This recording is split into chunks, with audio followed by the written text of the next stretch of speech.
नमस्कार फ्रेंड्स, मैं सौरभ कुमार आप सभी का स्वागत करता हूं अपने यूट्यूब चैनल शिक्षा विद सौरभ में। फ्रेंड्स, हम इस वीडियो में बात करेंगे एलकेजी नोटिफिकेशंस पे।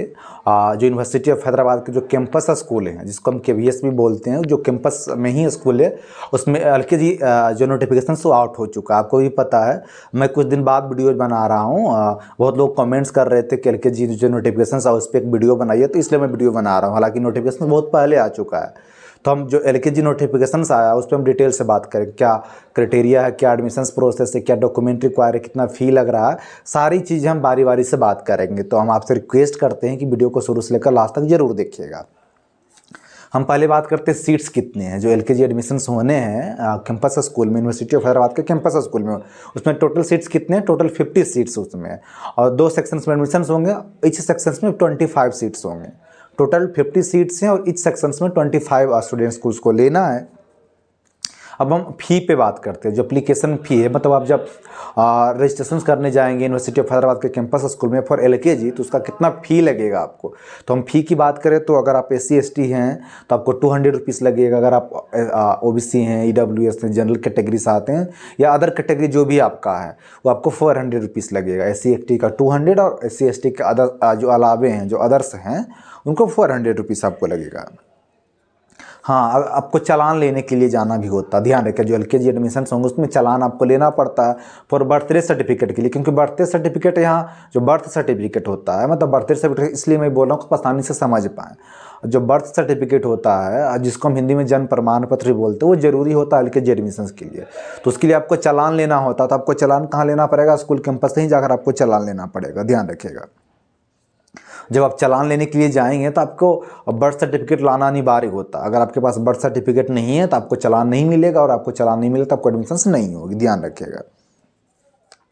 और मैं आपको बता ही दिया हूँ कि अगर आप SC/ST स्टूडेंट्स हैं तो आपको 200 रुपीज़ लगेगा। लेकिन हाँ, SC/ST स्टूडेंट्स हैं और आप शुल्क का वो डेटा का शुल्क में आप कम कराना चाहते हैं, तब आपके पास सर्टिफिकेट कैटेगरी जो कास्ट सर्टिफिकेट हो आपके पास होना ज़रूरी है। अगर आपके पास SC/ST सर्टिफिकेट नहीं है तो आपको जो 200 रुपीज़ आपको छूट मिल रही है, जो आपको कम लग रही है, वो नहीं लगेगा। ध्यान रखिएगा, फिर आप जनरल कैटेगरी में काउंट हो जाएंगे अगर आपके पास सर्टिफिकेट नहीं रहेगा। तो हम बात कर लेते हैं अब एडमिशन शेड्यूल पे। क्या एडमिशन शेड्यूल होगा? अभी इसके पहले जो मैंने आपको बताया पूरी चीज़ आपको समझ में आ गई होगी। बस इतना ही था कि टोटल 50 सीट्स पे एडमिशन होना था। इस सेक्शंस में 25 स्टूडेंट्स को लेंगे, मतलब 2 सेक्शंस होंगे। और जब आप चालान के लिए जाएंगे तो आपको बर्थ सर्टिफिकेट ले जाना कंपलसरी होता है, क्योंकि एलकेजी एडमिशन्स में बर्थ सर्टिफिकेट कंपलसरी होता है। क्योंकि एलकेजी एडमिशन्स में 4 ईयर टू 5 ईयर के बीच कहीं बच्चे को एडमिशन दी जाती है। अगर आप 5 ईयर से ज़्यादा एज के बच्चे हैं तो आपको एडमिशन नहीं मिलेगी एलकेजी में। अगर 4 ईयर से कम के बच्चे हैं तो आपको एडमिशन नहीं मिलेगी एलकेजी में। ध्यान रखिएगा, तो बर्थ सर्टिफिकेट का बहुत बड़ा योगदान होता है। अब हम बात कर लेते हैं एडमिशन शेड्यूल का। एडमिशन शेड्यूल कब होगा? जो इशू ऑफ एप्लीकेशन फॉर्म होगा, जो आप कब से फॉर्म फिलअप कर सकते हैं, कब से आप रजिस्ट्रेशन कर सकते हैं, इसको 15 तारीख 12वां महीना 2025 यानी कि 15 दिसंबर 2025 से ही आप एप्लीकेशन फॉर्म भर सकते थे। मैं कुछ दिन बाद वीडियो बना रहा हूँ, मैंने पहले ही आपको बता दिया हूँ। और लास्ट डेट कब है? लास्ट डेट आपका 24 जनवरी 2026 लास्ट डेट है। लास्ट डेट कब है? 24 जनवरी 26। अभी कुछ दिन बाकी हैं, मतलब एक तरह से कह सकते भी 11 दिन बाकी हैं। अभी आज 13 को मैं वीडियो बना रहा हूँ, तो 13 जनवरी को मैं वीडियो बना रहा हूँ। लास्ट डेट 24 जनवरी है। इंटरेक्टिव सेशंस फॉर कैटेगरी 1, ये कैटेगरी 1, कैटेगरी 2, कैटेगरी 3 क्या होता है मैं आगे बताऊंगा, क्योंकि कैटेगरी बेसिस में आपको एडमिशन्स दी जाती है। University of Hyderabad campus school की मैं बात कर रहा हूँ। तो जो इंटरेक्टिव सेशंस होगा फॉर कैटेगरी 1 के लिए, उनका कब होगा? 7 फरवरी को होगा। 7 फरवरी 2026 में उनका इंटरेक्टिव सेशंस होगा। उसके बाद हम बात करते हैं जो प्रोविजनल लिस्ट आएगा। कैटेगरी 1 की मैं बात कर रहा हूँ। अभी कैटेगरी 1, कैटेगरी 2, कैटेगरी 3 के आगे मैं बात करूँगा। जो कैटेगरी 1 का जो कंप्लीशन ऑफ फॉर्मेलिशंस हो जाएगा, मतलब जो एडमिशन्स का प्रोसेस उनका ख़त्म हो जाएगा, और जो प्रोविजनल लिस्ट फर्स्ट आएगा, मतलब कैटेगरी 1 का जो आएगा वो कब आएगा? 11 फरवरी 2026 यानी 11 फरवरी 2026 को उनका प्रोविजनल लिस्ट आना है। और जो फाइनल लिस्ट आएगा कैटेगरी 1 के लिए वो कब आएगा? 16 फरवरी 2026 यानी 16 फरवरी 2026 को उसका फाइनल लिस्ट आएगा। अब बात कर लेते हैं कैटेगरी 2, कैटेगरी 3। तो ध्यान रखिए, जब कैटेगरी 2 और कैटेगरी 3 मतलब कैटेगरी 2 और कैटेगरी 3 की एडमिशन्स तभी दी जाएगी जब कैटेगरी 1 के एडमिशन्स के बाद सीटें बच जाती है। ध्यान रखिएगा, अगर कैटेगरी 1 के एडमिशन्स होने के बाद अगर आपको सीटें बची रहेगी तभी आपको एडमिशन्स दी जाएगी। हाँ, तो कब निकलेगा उसका नोटिफिकेशंस? वो आपको निकलेगा, मतलब कितनी सीट्स खाली हैं कैटेगरी 2 और कैटेगरी 3 के लिए, वो कब बताए जाएंगे आपको? 27 फरवरी 2026 को बताए जाएंगे 11 AM के आसपास। ध्यान रखिएगा।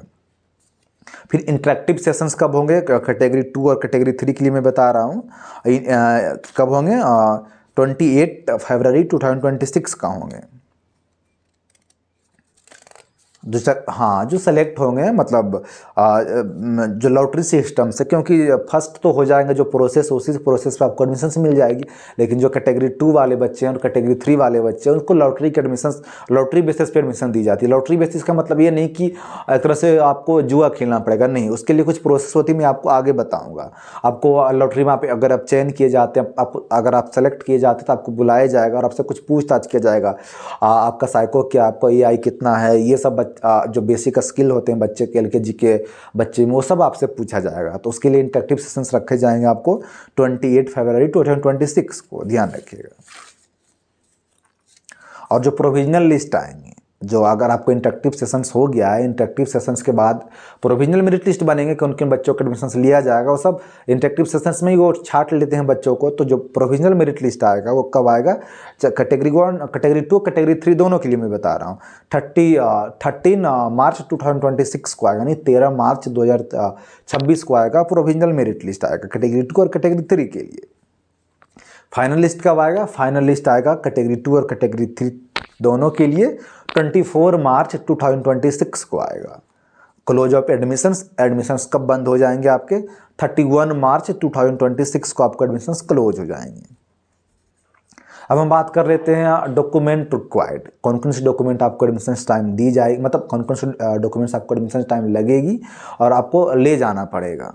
तो पहला बर्थ सर्टिफिकेट कंपलसरी है, मैं आपको वीडियो का स्टार्टिंग में ही बताया कि आपको बर्थ सर्टिफिकेट आपको देना कंपलसरी है। दूसरा कास्ट सर्टिफिकेट, अगर आप SC हैं, ST हैं, OBC नॉन क्रीमी लेयर से आते हैं तो आपको कास्ट सर्टिफिकेट देना जरूरी होता है। वो भी नए वाले देना, पुराने वाला आपको नहीं लगाना, न्यू सर्टिफिकेट आपको देना पड़ेगा। प्रूफ ऑफ रेसिडेंस देना पड़ेगा, जो रेसिडेंस सर्टिफिकेट है या कुछ भी आप प्रूफ रेसिडेंस के रूप में दे सकते हैं। दूसरा proof of eligibility criteria, proof of eligibility for category 1, category 2 और यूनिवर्सिटी ऑफ हैदराबाद पेंशनर्स। तो जो कैटेगरी 1 है, कैटेगरी 2 है और जो यूनिवर्सिटी ऑफ हैदराबाद के पेंशनर्स हैं, आपको प्रूफ देना पड़ेगा। कैटेगरी 1 में आते हैं, कैटेगरी 2 में आते हैं या यूनिवर्सिटी ऑफ हैदराबाद के पेंशनर हैं, इसके लिए आपको प्रूफ देना पड़ेगा।